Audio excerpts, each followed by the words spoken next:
የሩሲያው ፕሬዝዳንት ቭላዲሚር ፑቲን ሀገራቸው የዩክሬን ዶንባስክ ግዛትን በወታደራዊ ኃይል ሙሉ በሙሉ የመቆጣጠር አማራጭ እንዳላት መግለጻቸውን መረጃዎች ያመላክታሉ።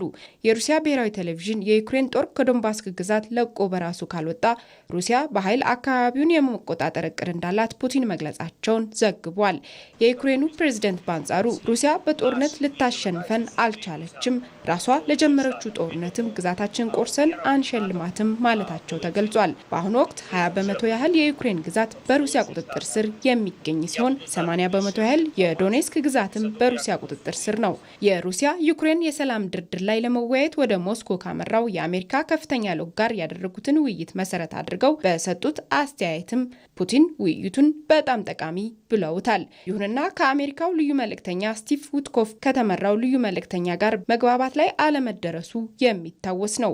ላለመግባባታቸው ዋና ምክንያትም ሩሲያ የተቆጣጠረቻቸው የዩክሬን ግዛቶች ሙሉ ለሙሉ ወደ ራሷ የመጠቅለል ጽኑ ፍላጎት በማሳየቷ ነው። የፈረንሳይ ፕሬዝዳንት ኢማኑኤል ማክሮን እና የጀርመን ቻንስለር ፍሬድሪክ መርዝ አሜሪካ የጀመረችው የሰላም መደራደሪያ እውን እንዲሆን ካላት ፍላጎት የተነሳ ኬቭን ልትከዳት እንደምትችል ስጋት እንዳላቸው ዩክሬንን አስጠንቅቋል።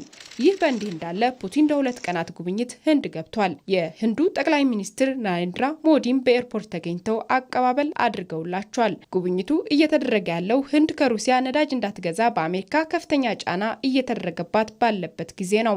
ፑቲን ወደ ህንድ ያመሩት ከመከላከያ ሚኒስትራቸው አንድሪ ቤሌሶቭ ጋር ሲሆን የጦር ጀቶች ግዥና የአየር መቃወሚያ ላይ ያተኮረ ውይይት ያደርጋሉም ተብሎ ይጠበቃል። ፕሬዝዳንት ፑቲን ከኢንዲያ ቱዴይ ጋር በነበራቸው ቆይታም ጓደኛዬ ሞዲ ጋር በመገናኘታችን ደስተኛ ነኝ፣ ከህንድ ጋር ያለን የኒውክሌርን ጨምሮ የትብብር ማዕቀፍም ግዙፍ ነው ሲሉ ገልጸዋል። የህንድና የሩሲያ ወዳጅነት በተራዘመ ጊዜ የተፈተነ ነገር ግን ህዝቦቻችንን የጠቀመ ነው ያሉት ደግሞ የህንዱ ጠቅላይ ሚኒስትር ሞዲ ናቸው።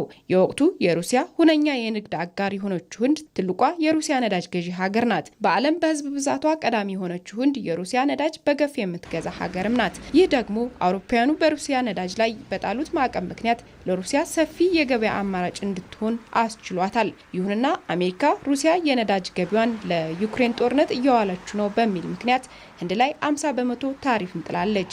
ህንድም ከሩሲያ ጋር በምታደርገው ትብብር ትራምፕን በማያስቆጣ መልኩ እንዲሆን ጥንቃቄ እንደምታደርግ ይገለጻል። በሚደርስባት ጫናም ህንድ ከሩሲያ የምታስገባው ነዳጅ ቀንሳለች። አሜሪካ በእኛ ላይ የምትጥለው ታሪፍ ባያሳስበንም በህንድ ላይ በምታሳድረው ጫና ምክንያት የሁለትዮሽ ግንኙነታችን ካለምንም ጣልቃ ገብነት የምናሳድግበት ሁኔታ ግን ያሳስበናል ስትልም ሩሲያ ትገልጻለች። ምንም እንኳን ወደ ሩሲያ ያደላ ቢሆንም በአውሮፓውያኑ 24-25 የሁለቱ ሀገራት የንግድ ልውውጥ 68.7 ቢሊዮን ዶላር መድረሱን መረጃዎች ያመላክታሉ። ይህም ከኮቪድ ወረርሽኝ በፊት ከነበረው የሁለቱ ሀገራት የንግድ ልውውጥ 6 እጥፍ የበለጠ መሆኑን የዘገቡት ፍራንስ 24፣ ሮይተርስ እና አልጀዚራ ናቸው።